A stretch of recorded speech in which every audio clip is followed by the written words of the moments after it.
in a second. Um, we will be taking the big picture overview today in order to understand how Barwon South West might change over the next couple of years, and in order to understand in particular how COVID might be impacting the everyday life and the demographic realities that you'll be facing at. And in order to start thinking about Barwon South West, I think it's important to actually look at Australia as a whole. The latest up-to-date population figures that we have for Australia as a whole by single year of age is from 2019. So we do know that last year, mid of last year, we had around 25 million people living in Australia. And the age distribution, we see babies on the left-hand side of the chart and 100-year-old folks on the right-hand side of the chart. That we do have this bulk in the what is now the millennial cohort, the people that are currently in their 20s and 30s. That is the big bulk of population that we're having at the moment. That was really growing because of migration over the last couple of decades, really. But so that's the status quo of our population. That's pretty boring. We don't really know what that tells us. So let's think about the population projections. In a demographic sense, we have pretty recent population projections. They were done in late 2018. So it's really not that long ago. And we would consider them to be really up to date if there wasn't a global pandemic happening that might throw our migration schemes a bit off balance. But let's look at the population projection first, the official population projection. We were on track to be adding around 4.5 million people. That's pretty much one Melbourne to Australia over the next decade. And we do see that if you run any type of business, you want to see exactly a population development like this, where every single year of age is seeing growth. That means no matter what your market is, it will grow. So really, you have no excuse to be doing less business in 10 years' time than you are doing now. That said, there are, of course, a couple of years that grow significantly stronger than other years. We do see, of course, if we start to look at the chart from the right-hand side, that there's big population growth scheduled in for the people in their 70s, retirees. That's a big growth cohort. Doesn't come as a surprise because we constantly hear about Australia is aging, an aging cohort. So that's no surprise. But the single year of age that will see the biggest population growth over the next 10 years are 42-year-olds. And that is excellent news because at no point in your life do you spend more money than when you're 42. And it makes sense. You already had a couple of promotions at work, so you have a reasonably high income. You have 1.8 very hungry kids at home. You have a big fat mortgage on your home. That means that every single penny that you earn goes straight out the door, back into the economy. Bad news for you, but great news for the economy. And that is going to be the driver of the next decade, will be that the big millennial cohort, currently in the 30s, will be moving at scale into the 40s, where they reach this part of the life cycle where you spend an awful lot of money. So that will be the constant growth engine underneath the Australian economy or population over the next couple of years. And of course, we will see growth along every single year of age for the people under 18 as well. So it means we need more primary schools, more kindergartens, more high schools, and so on. That said, what I'm showing you here in yellow, these are the population projections that we've done before Corona became a thing. So now let's think about this. Okay, so Corona will probably mean that we will see less rather than more population growth. So let's think about how Corona will impact the Australian population. We are managing, even though, and I'm sitting in Melbourne, even though we are under lockdown, we are managing Corona really well. That means we don't have to make any assumptions or any adaptations to the assumptions regarding the death rate. So we don't have more people dying. So the right-hand side of the chart, we don't need to alter. We do know, even though every now and then you read jokingly, I think referred to in news articles, that there will be a corona baby boom. Assuming that when you're being locked up, locked down, that the only thing you can come up with to spend your time with is to create more children. The opposite will be the case. We do know from historic pandemics, from development in other countries, that a pandemic, that times of economic uncertainty, is decreasing the birth rate rather than increasing it. So we do need to make a couple of adjustments, saying, well, okay, so we won't see that many kids. We'll have a couple less kids coming. Okay, fair enough.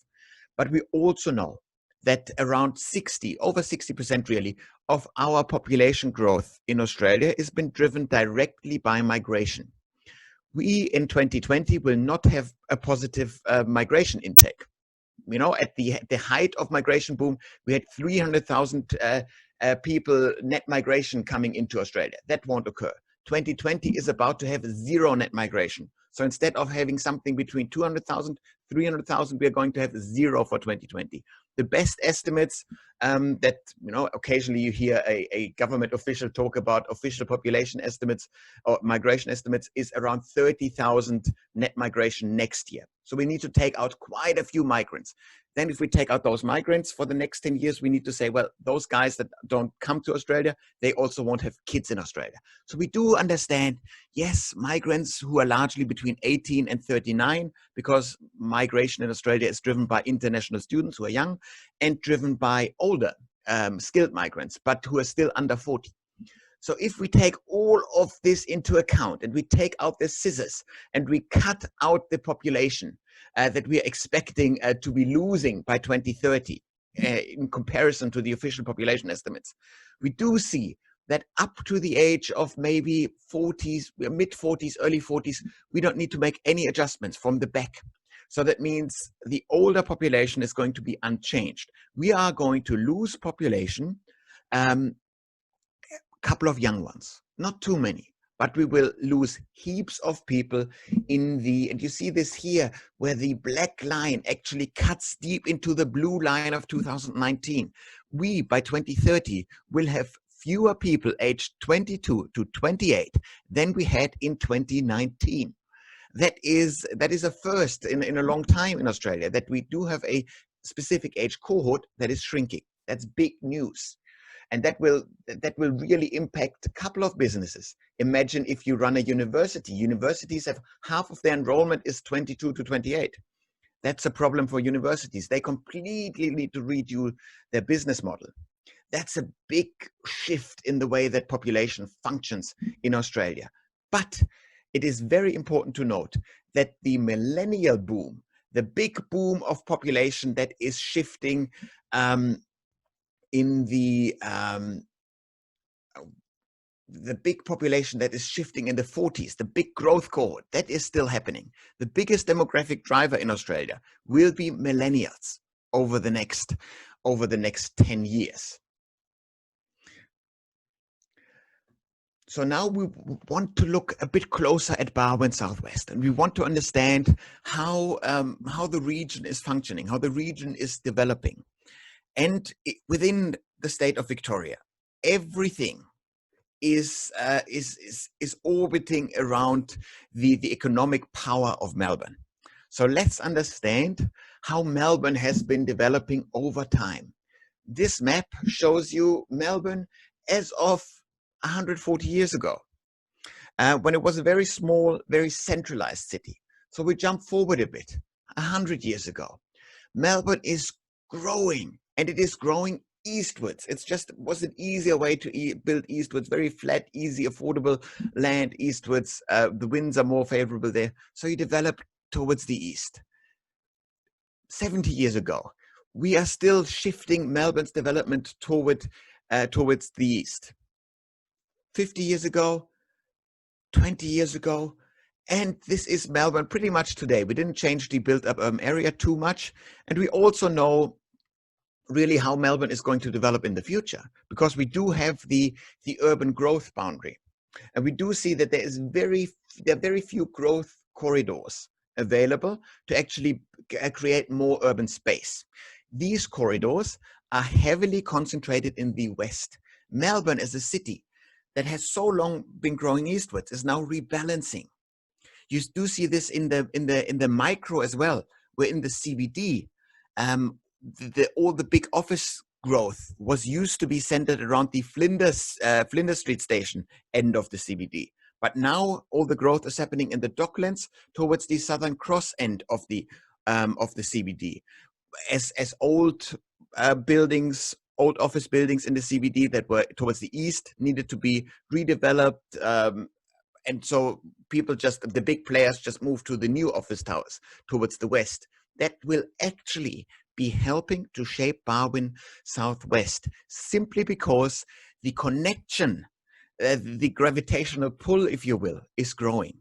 It's becoming increasingly easy, and we do see those figures of more and more people that work in the Docklands, that work in the CBD, moving to Geelong, simply because housing is more affordable there. So you do have Geelong, of course, is an economic powerhouse in its own right, but it is also increasingly functioning as what we call a dormitory suburb to the CBD workers of Melbourne. And we'll talk a bit more about how work is going to develop over time. So we do know that the shift within Melbourne is favoring everything that is towards the west of Melbourne. And that is just where you come in. That is first and foremost Geelong that is going to benefit. We will, in a tiny bit, we'll talk about what the rest of the of Barwon South West, how that actually might be impacted by the growth of Melbourne's west. If we now zoom into Barwon South West as a region collectively, and we try to understand how the economy changed over the last 20 years, this is the chart we want to look at. And what we're seeing here is in absolute numbers. We do see the growth over the last 20 years by industry. So if we read this chart together, we do see that over the last 20 years, towards the right-hand side of the chart, we did lose manufacturing jobs.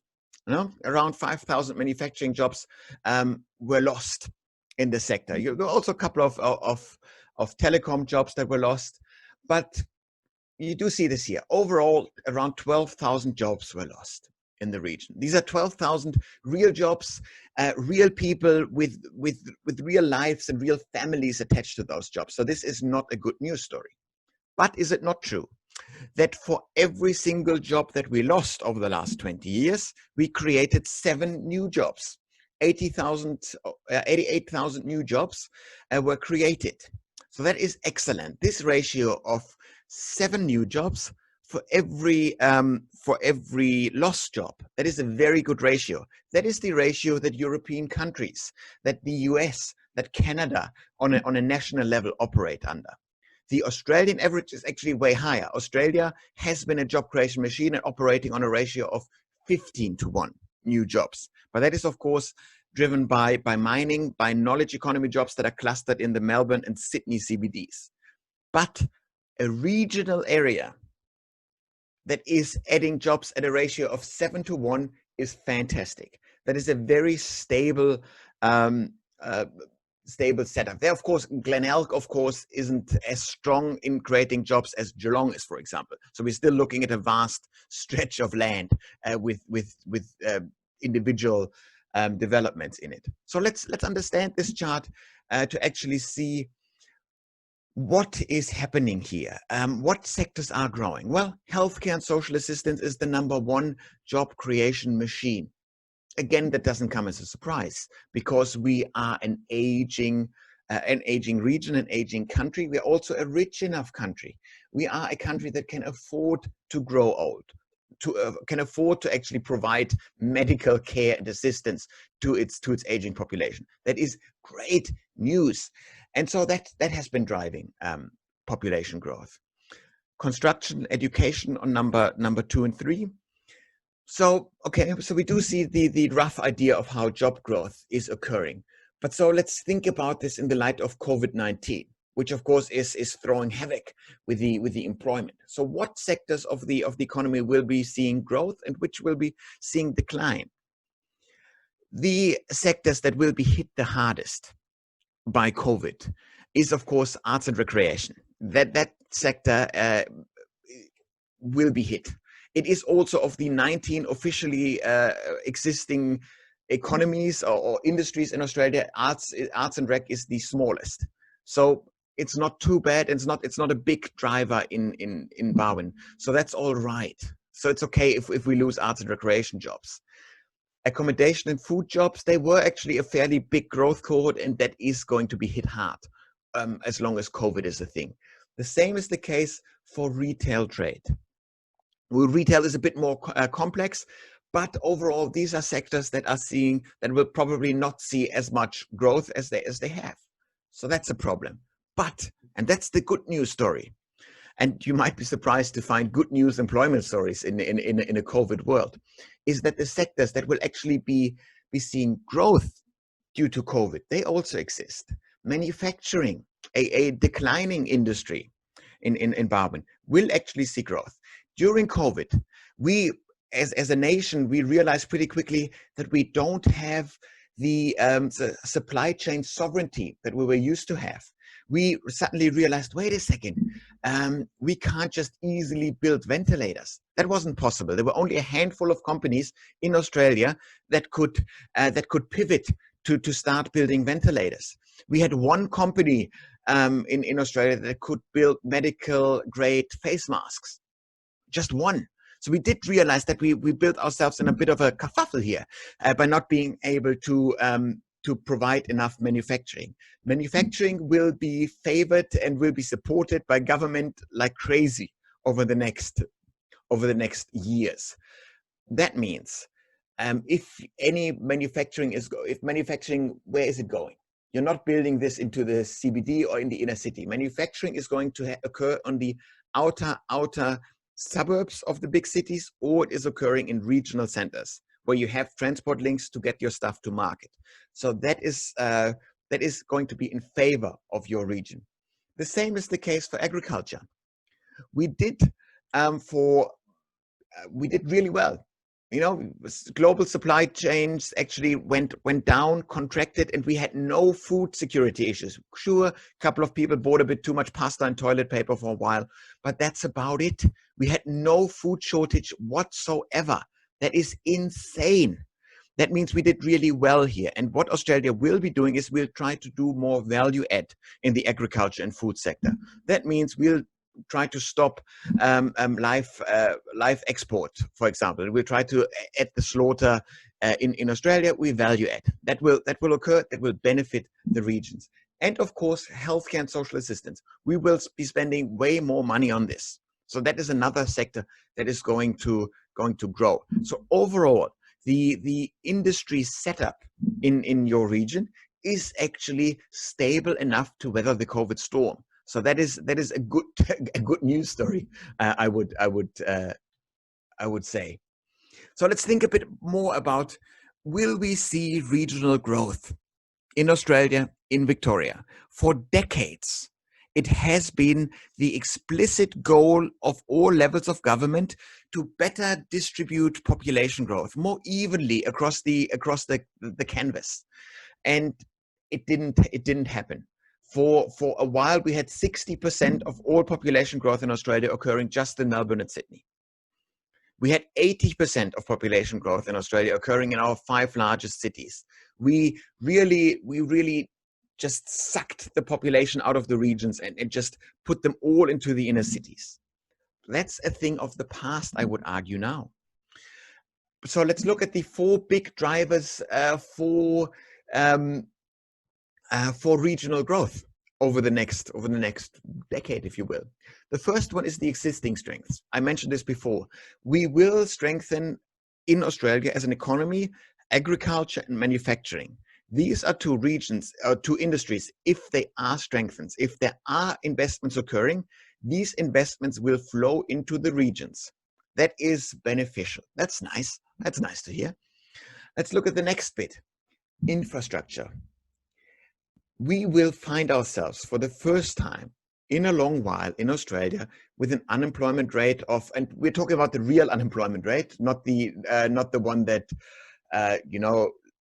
is a bit prettified, if you will, by JobKeeper numbers. So we will end up with a real unemployment rate of well over 10%, 12%, whatever it is. Let the economists argue about what the actual unemployment rate will be, but it will be a very high unemployment rate. So if you as a government find yourself with the task of creating jobs at scale, you can create those jobs at scale in the most easy way by adding infrastructure. Infrastructure creates a couple of highly skilled jobs. These are the engineering type jobs, but more than anything, it does create at scale middle skilled jobs. That is wonderful news. So you can create, you can boost the Australian middle class at will, essentially, by adding infrastructure. And we've already seen this. We already saw that Victoria brought forward tons of jobs in the infrastructure pipeline. Those jobs that are being brought forward largely are concerned with improving the transport links between Melbourne and the regional centers. That means the regional centers will be drawn closer, economically speaking, as well as just from a commuting perspective, to the capital city. So that is nice. And that will really boost regional growth. Plus, of course, let's not forget, we have in Melbourne millions of people under severe lockdown for quite a while. And if you spent your last 6 months so far in a small one-bedroom apartment in the Docklands, the idea of a backyard, the idea of a bit of a nature walk, that looks very, very promising. So just the idea of, and because you can't do all the functions that if you live in the Docklands in a one-bedroom apartment, your life is centered around functions that are taking place outside of your home. You socialize outside of your home. You exercise outside of your home. You spend your spare time outside of your home. All of those functions you were now forced to do inside the home. Your home isn't set up for this. You get frustrated. The idea of low density living is becoming increasingly attractive. Not everybody has the money to buy a nice 7-bedroom villa in Carlton to do the low density lifestyle in the inner city, which is possible if you have enough cash. Very few people can do this. So what do? Where do you find low density attractive living? Well, you have to move further away from the CBD. And that's what people will do. People will look for larger dwellings, larger properties, particular because we have now increasingly more people moving into family formation stage. I showed you earlier in the first chart that millennials are this big bulk now moving into their 40s. This is millennials who procrastinated for a long, long time with, invented the gap year, stayed away from uni for a year longer, did 2 degrees at uni, delayed partnering up, delayed first childbirth, delayed first home purchase. They only delayed it. They only procrastinated. The millennials will still form families. Millennials will still have kids. Once you want to have kids, you want a home that is large enough to actually put your kids in. These homes are not available where millennials are currently concentrated, meaning in the inner suburbs of Melbourne. Millennials will need to move outwards. And they can move to the outer suburbs, of course, or they can go regional. And that depends on the individual life preferences, but it also depends on the stories, on the narratives that the regions tell, that the regions offer. And of course, working from home. That's the big driver in favor of the regions. We've now, at the last census, when the 2016 census came out, I got really excited and I wanted to see, surely there was this big boom between the 2011 and 2016 census of now so many more people working from home, I thought. And indeed, there was an increase. There was an increase from 4.1% of the Australian population working from home in 2011 to 4.4% of the people working from home in 2016. What a boom. That was quite disappointing to see that that didn't change. But now we, of course, don't have official figures during the pandemic who is working from home. But we do have estimates usually ranging between 40 and 50% of all workers work from home. At the 2021 census, we won't have 50% of workers, but we will easily have 10% of workers working from home. So now that this has been normalized, the working from home, as an option, more and more people will want to do this. They will want to demand this from their employers.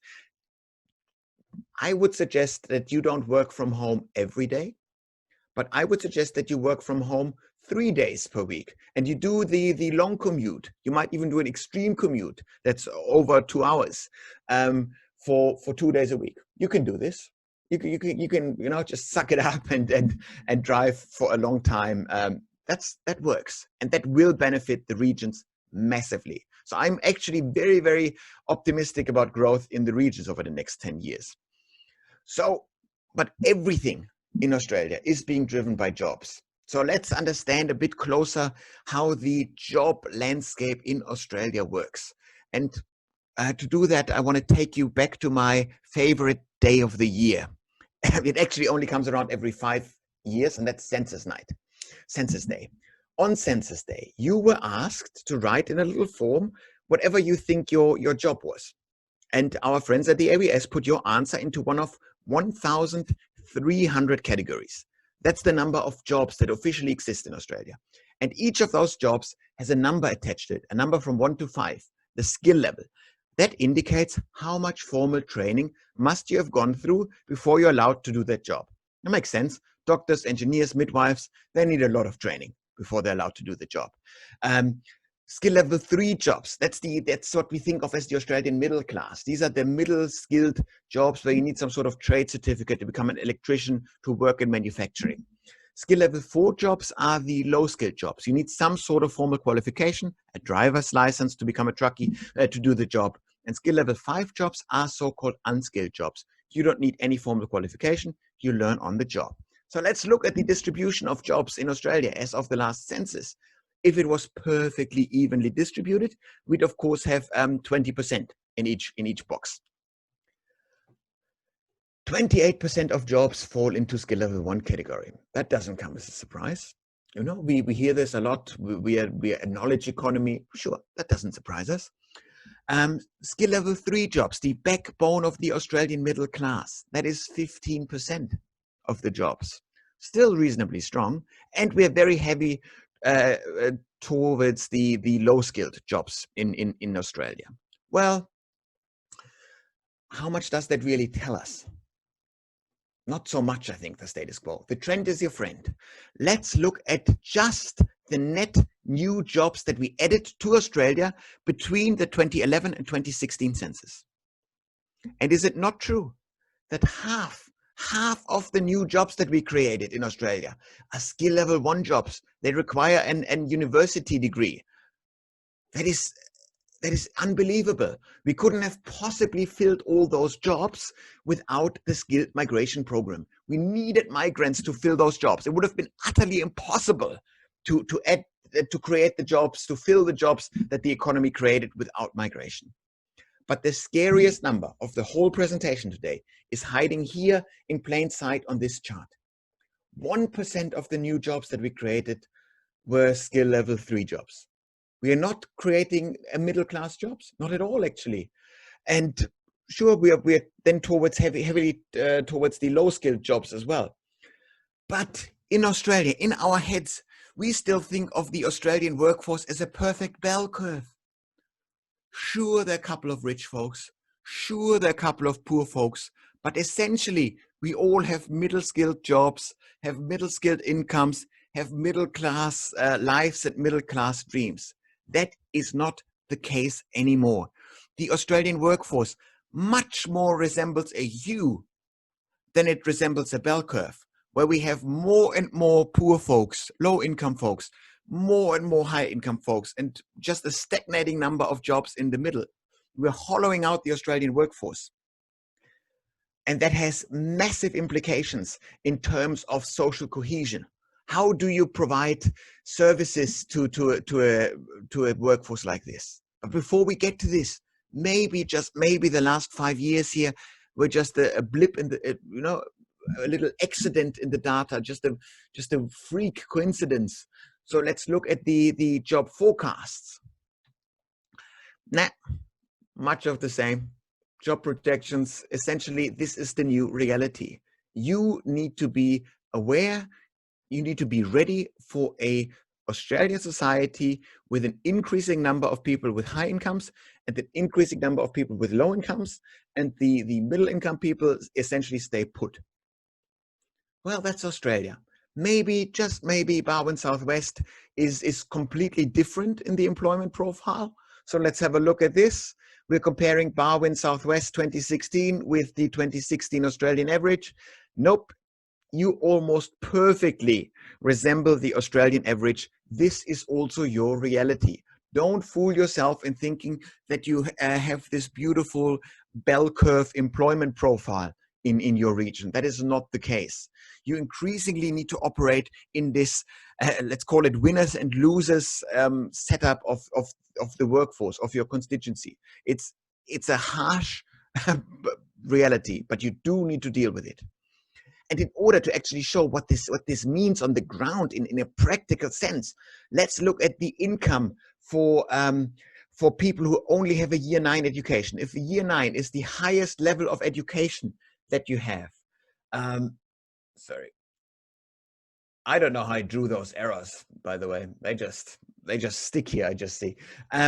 If you have the year 9 education as the highest income, as the highest education, you earn the same amount of money whether you have 1 year of work experience on the left-hand side or 50 years of work experience on the right-hand side. And that makes sense because you are most likely in some sort of gig economy job where you are being paid by the item, by the gig, by the hour.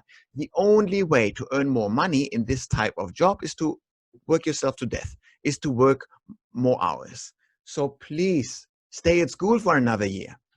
Year 10, that gives you another $5,000-6,000 per year on average.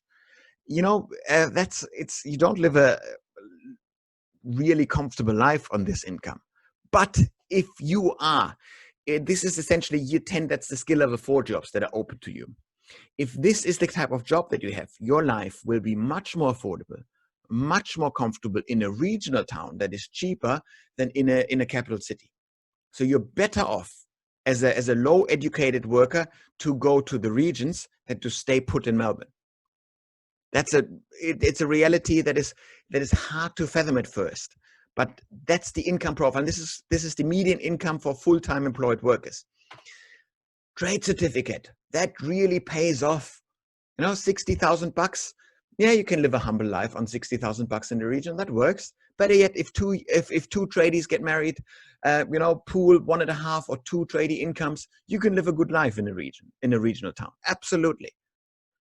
Better yet, though, we mentioned it. We are a knowledge economy. We create skill level 1 jobs. We create knowledge work jobs. Better yet, to get a university degree, a bachelor's degree. That really pays off. That's wonderful news. But what about those bizarre ivory tower post-grad degrees? Do they pay off? The answer is absolutely do they pay off. But they only pay off once you reach your mid-30s. And it makes sense if you run a big company and every year you take in a new bunch of graduates. You don't care whether they have a bachelor's degree, a master's degree, or PhD. First, they need to learn how to book a meeting room, how to operate Zoom. And after a couple of years, after a couple of rounds of promotions, though, degrees really pay off. You only, for the top level jobs, take people with relevant education. So post-grad degrees do pay off. And I'm always saying, if you happen to have a bored and unmotivated teenager at home, please take a photo of this slide. Show it to them. That should be enough motivation to stay at school, to do homeschooling. It really makes a difference. Education. It's still true, even though there is, you know, there are plenty of those hero success stories of some billionaire high school dropout. These guys are the exception. This is the exception. This is not really happening in the real world. What this means, this hollowed out workforce, how this absolutely changes the reality of business, the reality of consumer behavior, we can see if we step into our local supermarket, into the cereal aisle. The benchmark Australian middle-class breakfast is a bunch of Wheat Bix. Wheat Bix will set you back 42 cents per 100 gram. That is our Australian benchmark middle-class breakfast. How does the consumer market react if there are more and more people, more and more customers who have to watch every single dollar that they have very, very carefully? Well, a whole new product category emerges.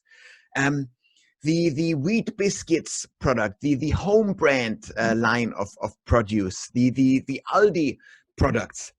And the wheat biscuits will set you back on average 29 cents per 100 gram. You know, it's a 50% price reduction. And the premise of this market segment is clear. It says we offer you the same utility, a wheaty breakfast, at a lower price. Same utility, lower price at the essentially skill level 4 end of the spectrum. What is happening at the other side of the market? Well, there's also a new product category emerging, and that is Weet-Bix protein. That makes you stronger. Weet-Bix organic. That's great for the planet. Weet-Bix kids. I'm sure that's good for something too. But these products are 3 times the price of the normal Weet-Bix. And what is the premise here? The premise is, sure, we are more expensive, but we offer you a marginally higher utility. Much more expensive, marginally higher utility. That is how the top end, the skill level 1 end of the market operates. And that's the reality in which you provide council services. The council services are usually set up to pretend that every resident is the same, that every resident has the same amount of income. The bins cost the same.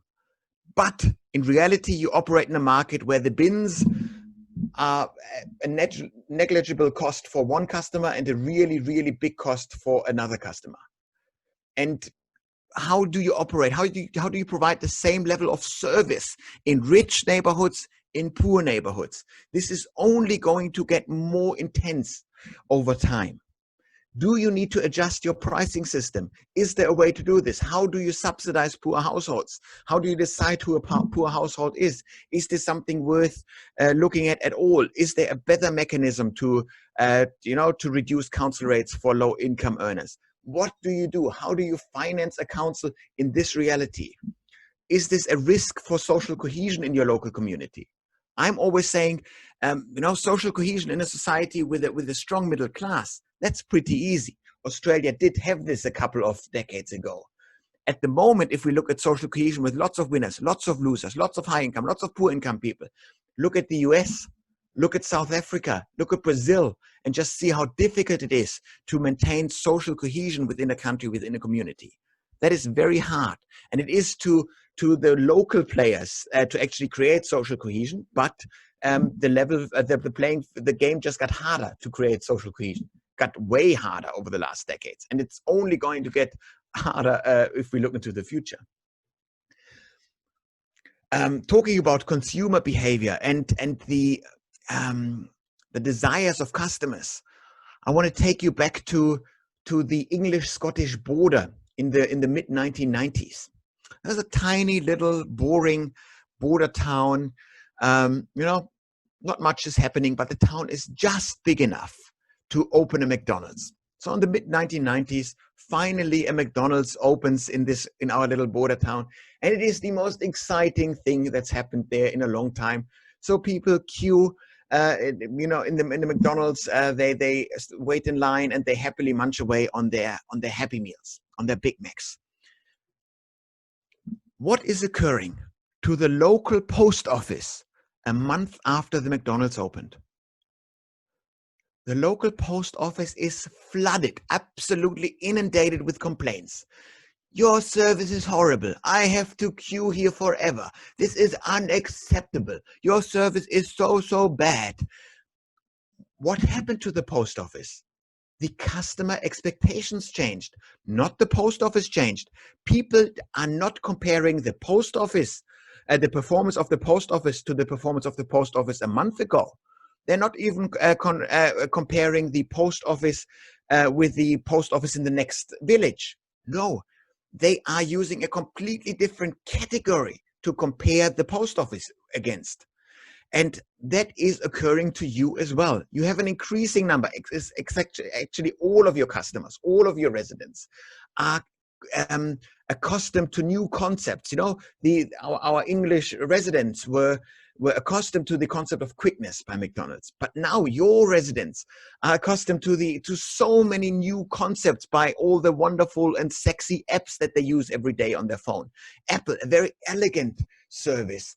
Netflix, so convenient. Everything is at the end, at the top of your fingertip all the time. So the customer's expectations of any kind of digital interactions have massively changed. The only thing that works in council's favor at the moment is the past horrible experience of queuing up forever in an office and having to do everything paper-based, nothing being able to be done remotely. But this is changing now. The idea is that your customers demand quick online services for every single aspect of their life. And you need to step up your game. Your digital platforms need to look just as elegant as Slack, as Airbnb, as Spotify.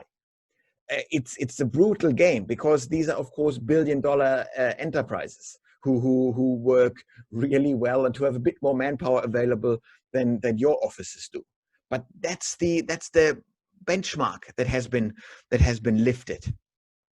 So to close the presentation, I want to look into the future with you, the future of Victoria as of 2030, and we want to understand who is shaping Victoria by 2030.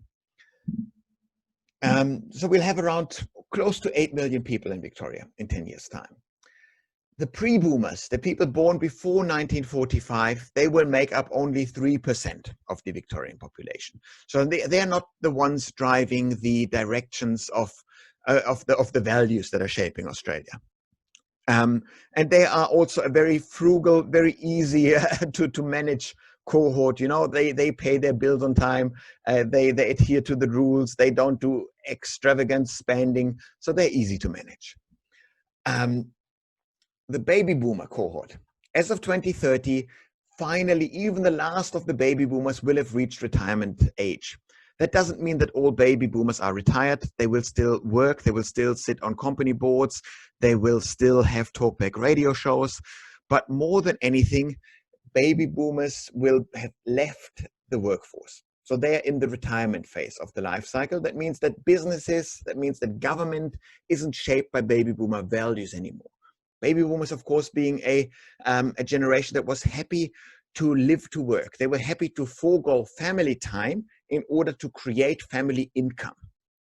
That is not the case for younger generations. So that will slowly change away. And it's an hierarchical generation. It's a generation that valued hierarchies. The lower generations don't do this so much. So that will shift in the way that your organizations and that businesses all across the state operate. But the baby boomers' focus over the next 10 years will be to actually treat themselves. You know, this is a hardworking generation that now, rightfully so, claims, you know, this is my time now. I'm allowed to spend, you know, money on my grandchildren, to travel the world, to do all the fun things. So that's the focus of the baby boomers. The next generation, Gen X, born between 64 and 81, is the forgotten generation. It's the people that we often don't talk about, because when we talk about generations, there's this big baby boomer generation, the big millennial generation, and in the middle, the little sandwich generation, Gen X. We just skip him when we talk about generations.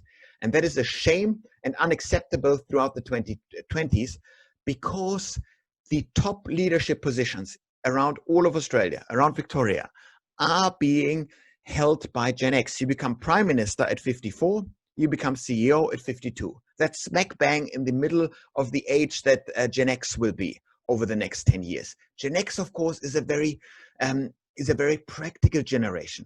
We, in marketing terms, we always say they research every feature of every leaf blower they purchase to death. A very well-informed, very practical generation. And they live to work. It's the first generation that was happy to forego income to have more family time available. Unheard of concept beforehand. That was developed or invented really by Gen X. So was equal pay. Gender equality was brought to the forefront by Gen X. Now, with Gen X being in leadership positions of organizations, It is absolutely unimaginable that we still have a gender pay gap by the end of the decade. I do think that the gender pay gap is going to close so much faster than anybody predicts over the next 10 years, simply because of the values of the leadership that is going to be in power. If we step on to the next generation, well, they're called the millennials, but I also like to call them Gen Y, because they always ask, why? So it's this purpose-driven generation. It's this generation that really focuses on meaning in their life, that they are not happy just to do any kind of work. There are plenty of Gen Ys who have high incomes, who are miserable at their perfectly safe office job, because they want to attach meaning, purpose, whatever that means, to their job. So when you deal with Gen Y, you need to take this desire very seriously. Otherwise, you disappoint Gen Y. And word of mouth actually works really well. This is a generation that grew up on Facebook. This is a generation that you reach not with mass media, traditional mass media, TV, radio, but that's the online generation. The next generation, Gen Zs, these are, of course, the kids of the very practical Gen X generation. So we call them the hyper-practical generation. And that's the Greta Thunberg generation of this world. So it's a very, very politicized generation. It's the generation that grew up thinking of mobile phones as the most normal thing in the world. Every other generation occasionally looks up on the iPhone and thinks, oh, that's a cool tool. Those guys don't.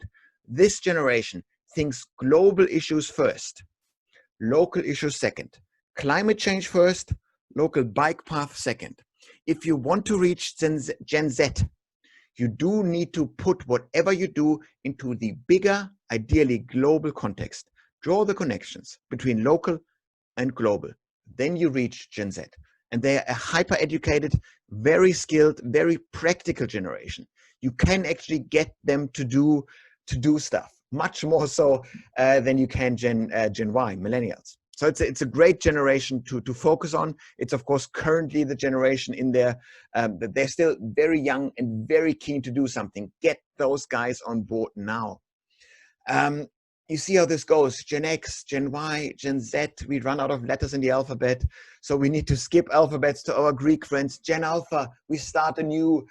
And I'm not telling you anything about the preferences of Gen Alpha just yet. They're only babies. It'd be a bit presumptuous of me to tell you what a baby will be doing, what a baby will be feeling like in the next 10 years.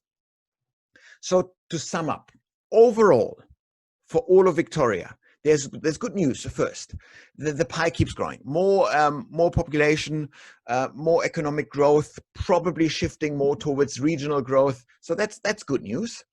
And of course, this is driven by millennials seeking family-sized housing.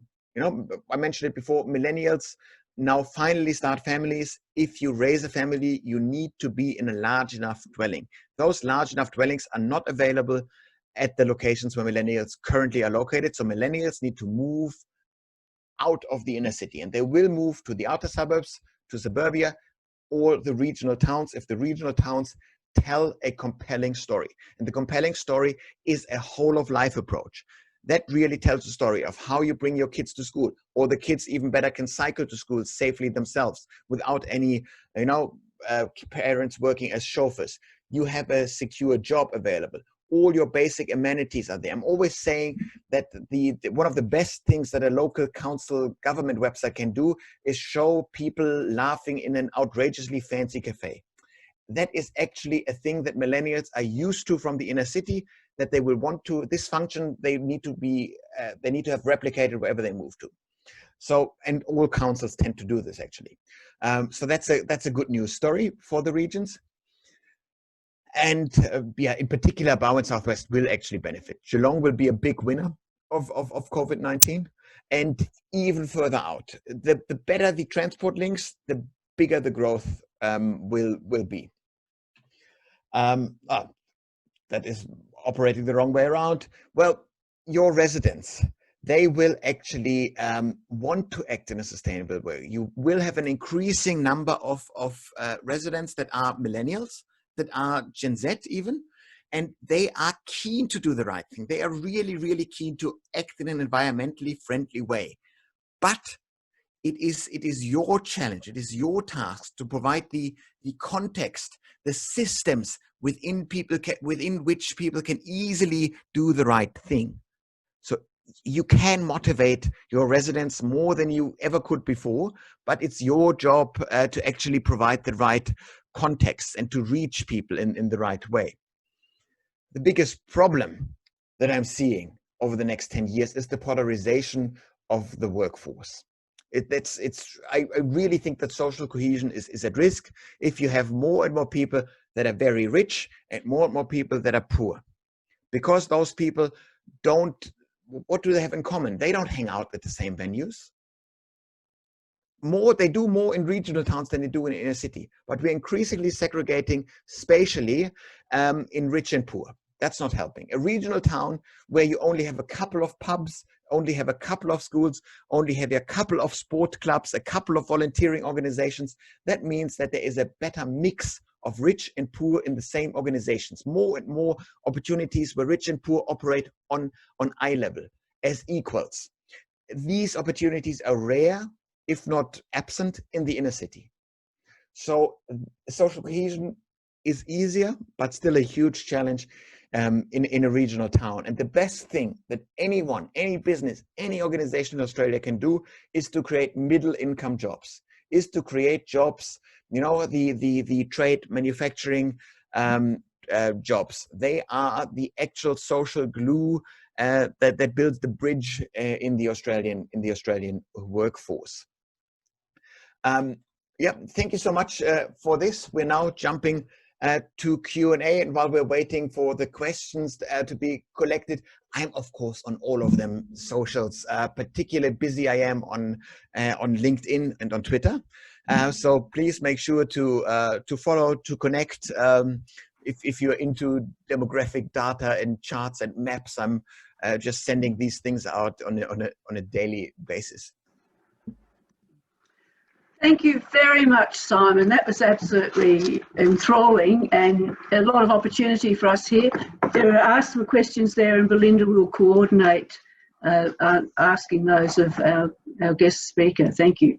Yeah, and please feel free, if anyone does have any other questions, feel free to jump on the chat function down the bottom and add them. But we'll start with the questions that have come through.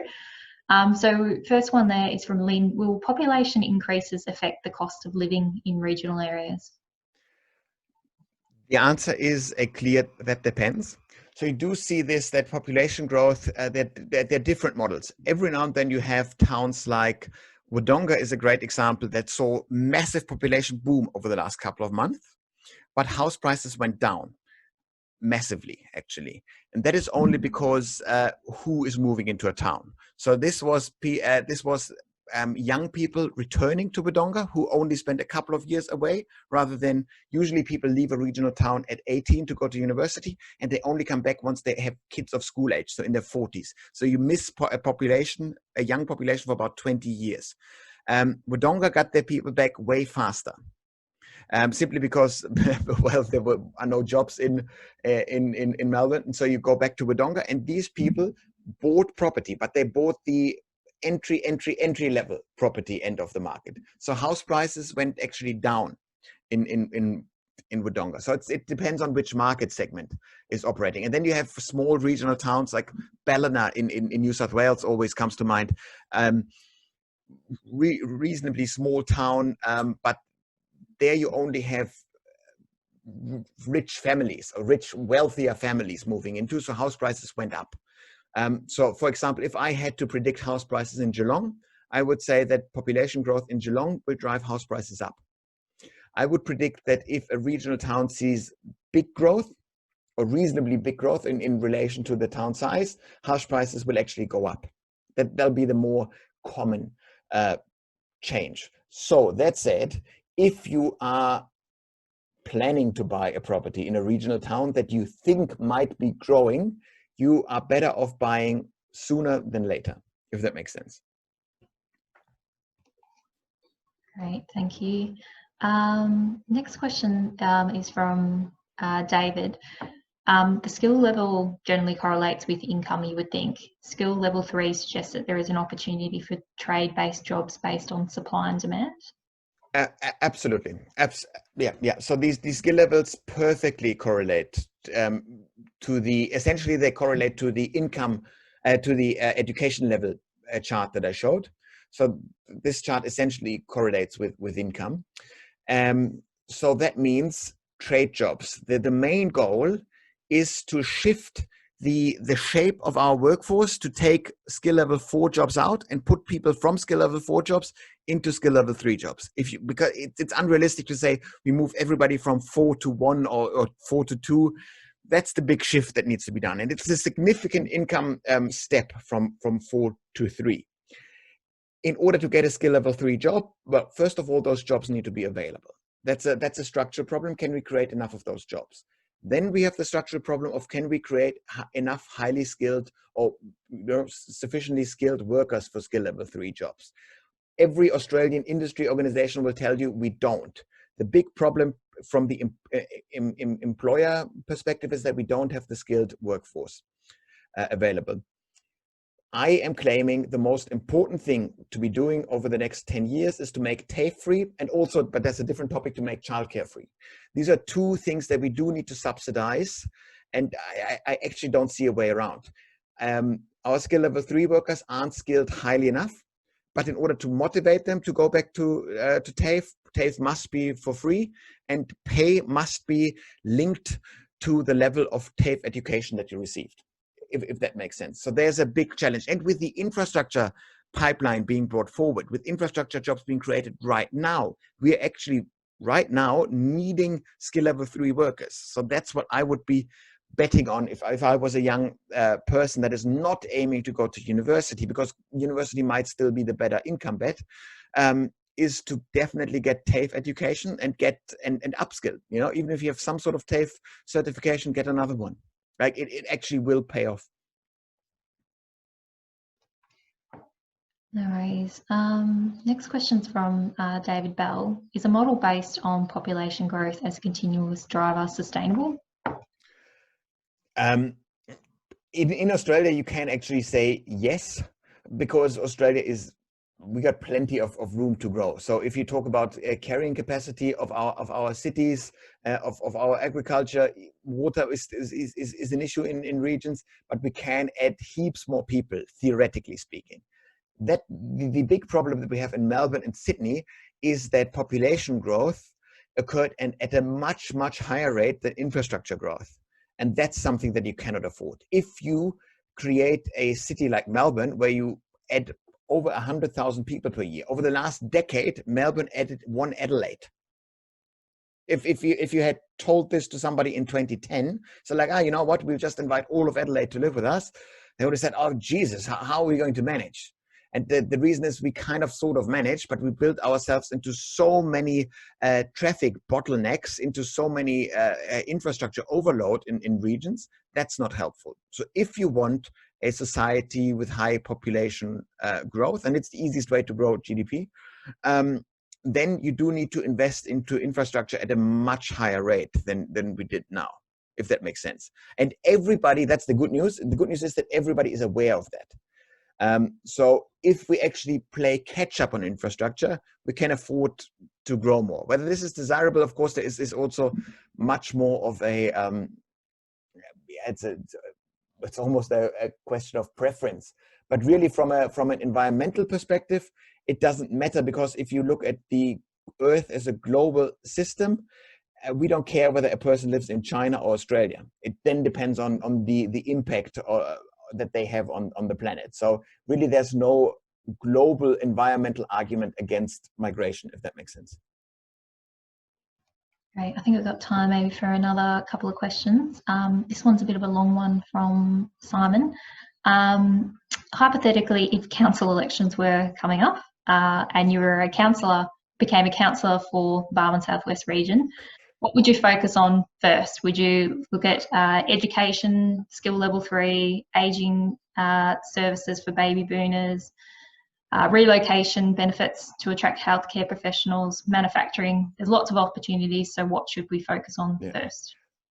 So I would say that and I know Glen Elk, for example, has for a long time trying to grow population. So I do know that vast stretches of Barwon do want more population growth.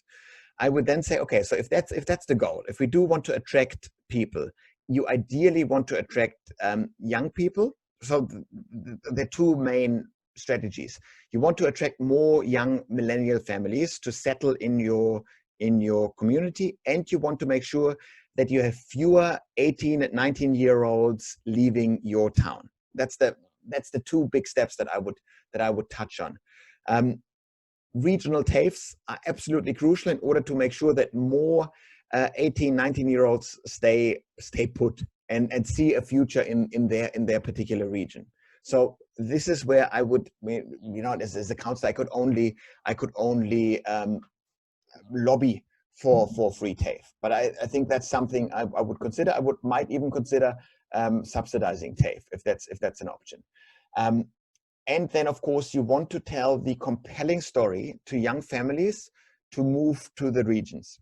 And one bizarre way that I would think might actually help is if I'm a young person who just might start a family, and I'm sitting in Melbourne. That's where I went to university. That's where I'm living with my partner. And how do I go about finding a new job? The reality is that I'm looking on LinkedIn, that I'm looking on Seek. So I'm looking on those top jobs, and I'm just putting the Melbourne filter on. It's just that simple. How do you change consumer user behavior online to consider a wider geographical range? Is that something where a local council conglomerate or umbrella organization can actually work with the big websites in order to ensure that more people do this? Consider this, and make sure that a $80,000 job in the regions carries you way further than it does in the inner city. And so you want to enable people to actually look at it. You don't want to attract people first. You want people to at least for a split second consider moving to your town. And then you have your council websites, YouTube channels, or whatever you do as a vehicle to drive the sales pitch, to really say, if you live here, you have, and you simply talk to the realities. Your median house price, whatever it is half the price than it is in Melbourne. Our schools are more affordable. You can, you don't need to drive your kids to school. Your kid actually walks there. Whatever it is. So you do tell a story like this. And then, of course, you have mountain biking parents, and you have people eating smashed avo in a nice cafe at the coast, or whatever you do. That's the kind of things, because you want to invite a person who is just for a split second considering leaving the inner city. Tell them the full picture. Don't just do boring statistics, says the stats guy, but really draw the full picture of what's possible in your town. No worries. How about, I think we've got time for maybe one more question. Thank you, Simon, you're being very generous with your time. What do you think are the determinants for improving social cohesion and reducing the gap between rich and poor? I think I really think it's the biggest challenge over the next 10 years. Traditionally, Australia has been buffering the impact by having a reasonably high minimum wage. Now, if you have a minimum wage jobs, you're not starving, which is all right. But do we need to come up with something like a wage subsidy up to a certain level instead of unemployment benefits? What do we need to do in order to get this? You want to have a country as an ultimate goal. You want to make sure that anyone who works, let's call it 50 hours a week, that anyone who works 50 hours a week can live a decent life. That must be the ambition of a rich country. And mind you, we are a rich country. Right now we feel that we lose money, that we lose GDP in a pandemic, which is all true. But we are still a mighty rich country, and that's the big ambition that I would want to see. And of course, in the meantime, create skill level 3 jobs, build infrastructure like crazy and build great infrastructure. Build infrastructure that requires a massive upskilling of the labor force. And throwing money into TAFE will actually result in more GDP, will result in better skilled workers, will result in a more socially cohesive society. And I'm not talking about this in the, the mining every now and then throws things a bit off, because some skill level 3 jobs in mining are paying $200,000. And that's sure, it's great, good on everyone who has a job like this, but it's actually a select few, but it's made out as this popular common type of job that's available. Usually a skill level 3 job is a middle skill job, middle skill life. You don't earn too much and you usually work locally. And we need to create more of those jobs. And government can do this, largely state and federal governments, but that's the jobs that you can most easily create. It will by paying for infrastructure programs. No worries. Thanks, Simon. I know there's a few questions unanswered, and